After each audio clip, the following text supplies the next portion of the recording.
Hello guys, আজকে দেখাবো আপনাদের তন্দুরি চিকেন কীভাবে কাটিং করে আমাদের গুরুদেব মাস্টার কীরকম কাটিং করে দেখতে পাবে। তো ওর বাড়ি হচ্ছে উত্তরাখণ্ড, তোমাদের আগেই বলেছি। তো দেখো তন্দুরি চিকেনটা কাটিং করছে। এই একটা চিকেন আমরা চার পিস বের করো, মানে দুটো লেগ পিস, দুটো চেস্ট পিস।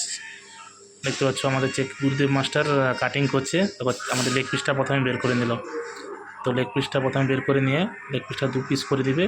যে মাঝের যে হাড্ডি অংশটা, মানে হাড়ার অংশটা, ওটা বের করে ফেলে দিবে। দেখো চর্বি জাতীয় যে জিনিসগুলো আছে সেগুলো ফেলে দেওয়া হলো। তারপরে চিকেনটাই মানে মাংসটার মধ্যে খুব দাগ লাগিয়ে দেওয়া হলো, যাতে মাংসটা তন্দুরি ভাটির মধ্যে খুব ভালোভাবে যেন সিদ্ধ হয়ে যায়। তার জন্য ভালোভাবে দাগ লাগিয়ে দিল। তো সেম পদ্ধতি আর একটা লেগ পিসের জন্য তো সেমভাবে দাগ লাগিয়ে দিল। দাগ লাগিয়ে দেওয়ার পরে আমাদের সেই যে জল আসছে, জলের বর্তনে রেখে দেওয়া হবে, কারণ চিকেনটাকে যাতে ভালো করে পরিষ্কার পরিচ্ছন্নভাবে ধুতে পারা হয়। তার জন্য জলের মধ্যে কিছুক্ষণ ডুবিয়ে রাখবো, যাতে নোংরা আবর্জনাগুলো থাকে সেগুলো ভালো করে যেন পরিষ্কার করা হয়। তো লেগ পিস কিন্তু অলরেডি আমাদের কাটা হয়ে গেছে। এরপরে থাকছে চেস্ট পিসটা কাটিং করছে। তো চেস্ট পিসটা কাটিং করার জন্য দেখো ও কিন্তু আমাদের গলার যে অংশটা ওটা কিন্তু বাদ দিয়ে দিল কেটে, ওটা কিন্তু তন্দুরিতে যাবে না। তো বাকি যে অংশটা ওটা দু পিস করে নেবে, দুটো চেস্ট পিস বেরোবে। দেখো দুটোকে আলাদা আলাদাভাবে কিন্তু ভাগ করে নিচ্ছে মাস্টার আমাদের।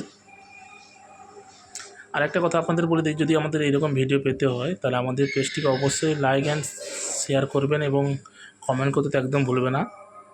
তো আপনাদের আশীর্বাদেই আমরা এগোবো।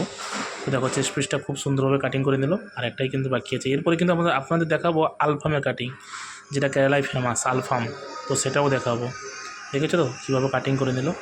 তো অলরেডি একটা তন্দুরি চিকেন আমাদের রেডি হয়ে গেলো। এরপর দেখাবো আপনাদের আলফাম চিকেনটা কীভাবে কাটিং হয়। দেখো খুব সুন্দরভাবে কাটিং করছে। এখানে চর্বি যে অংশটা বা যেটা বেস্ট জাতীয় জিনিসটা সেটাকে কেটে নেবে। সেটা কেটে এখানে বাদ দিয়ে দিয়েছে, এখানে দেখো সাইডে রেখেছে।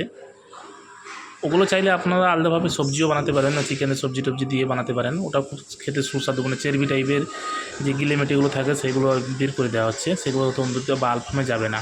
তো সেগুলো কিন্তু বাদ দেওয়ার পরে বাকি চিকেনটা ভালো করে পরিষ্কার করে নিচ্ছে। যে ব্লাড বলো, যে গিলেমেটিগুলো থাকে সেগুলো পরিষ্কার করতে হবে। এবার চেস্ট পিসটাকে দু পিস করবে, কিন্তু তন্দুরি মতন কিন্তু এটাকে দু ভাগ করবে না, কিন্তু এখানে কী হবে চেস্ট পিসটাকে দু ভাগ করবে।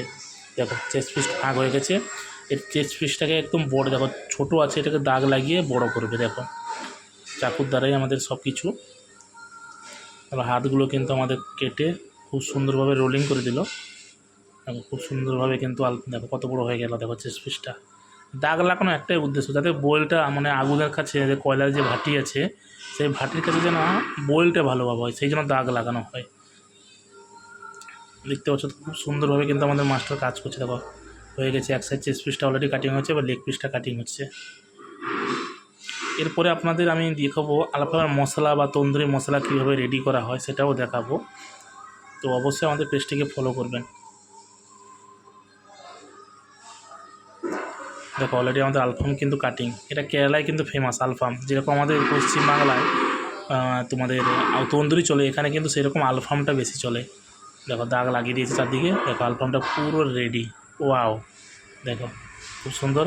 যদি ভিডিওটি ভালো লেগে থাকে অবশ্যই লাইক করবেন।